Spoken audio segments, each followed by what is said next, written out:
there is an opportunity for me to run for US Congress, I will definitely seek that, and so I am preparing myself for that. And that is one good thing. I think that's what I see in the immediate future. Okay. And either that or maybe a cabinet level position in the state government, okay, and then subsequently a federal government. Okay. We wish you good luck with that. Thank you. Now another question that I'd like to ask you is, how difficult is it to differentiate or kind of segment your personal life from your public life? I mean, being an assemblyman, I'm sure, is a huge time commitment, and you're always hard pressed for time. There are so many issues that you have to take care of. I'm sure so many public speaking engagements. So how are you able to balance the time that you spend at work and as an assemblyman, and then take off that hat when you come home just to be Upendra Chivukula at home? Well, it is very difficult. In New Jersey, it's called a citizen legislator. So I try to be a citizen legislator with the people, and I try not to be too different. My restriction is that time. My time is not my own, but I still try to mow the lawn and try to do dishes, because that's you cannot give up that, right, because you are a family man. Your family always comes first, and you cannot give them enough time as much as you like to do. But what you do is you try to incorporate the family into your political life, so they are with you all the time as much as they can be. And that is one thing. And definitely any time the family priorities always come first. If my daughter needs something, my son needs something, or my wife needs something, definitely everything else has to wait. Okay. And that's how I set up my time. And I share my stories, what is happening in my political life, and so they are also excited about it. So everything is intertwined. Okay. Now, they say hindsight is 20/20 vision, and I'm sure you didn't know it at that time, but now looking back, do you ever stop back and think that everything in your life has led up to this point, whether it was your college life or the career that you had at AT&T, where you probably started at the entry level but worked yourself up to a management position, the managerial, the leadership skills, your involvement in fundraising and grassroots politics. Do you think all of these things have led up to you being where you are today? Oh, definitely. When you're starting as an engineer and no background in any humanities, in India you know how they study, there is no humanities, you only study engineering, science, mathematics and right, all. So the politics is about interpersonal skills, your ability to communicate your message. And being an engineer, I was not a good writer, I was not a good speaker, and so I had to work those skills, whether participating in Dale Carnegie program and taking writing courses, and so improving the skills is a constant thing. And at the same time, opportunities, whenever you get an opportunity, I never look at an opportunity as too little an opportunity. I did the best I can, and I think that is a very, very important thing. It is not the opportunity, but what you do with the opportunity. Too often, too many of us just take a relaxed view of the thing, but you take every opportunity as a great opportunity. You can achieve a lot of things. That's what has happened. I mean, I am very fortunate. I have this opportunity to run for state office or the mayor, all that. But most important thing is that I never forgot that I'm a public servant, and I continue to remind people that I work for them, and that's a totally different thing that they're not used to. I think if you do that and build the skills, and that is really helps you. Okay.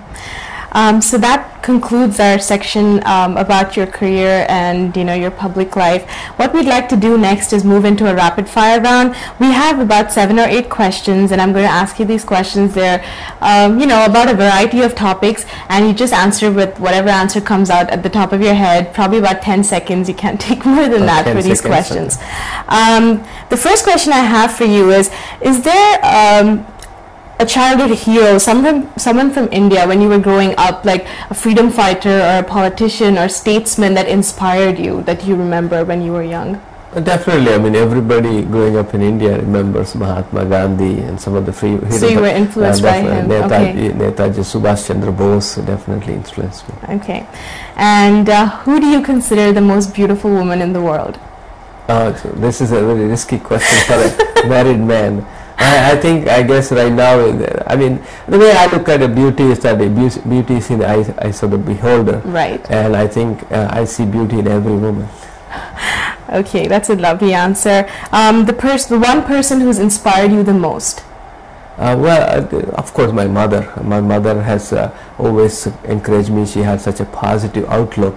Growing up in a village, but in spite of that, she had a very positive outlook. She had great hopes. Okay. Your golf handicap, do you want to talk about that? Well, probably I hit around low hundreds, yeah, so I don't play regularly. Your favorite leisure time activity or hobby? I think I like to watch some television when I find time, and of course I do other things while I'm watching television. And I think the other important thing is that when I meet friends and sharing them some stories and spending some time, I think that is enjoyable. Okay. Your favorite vacation spot?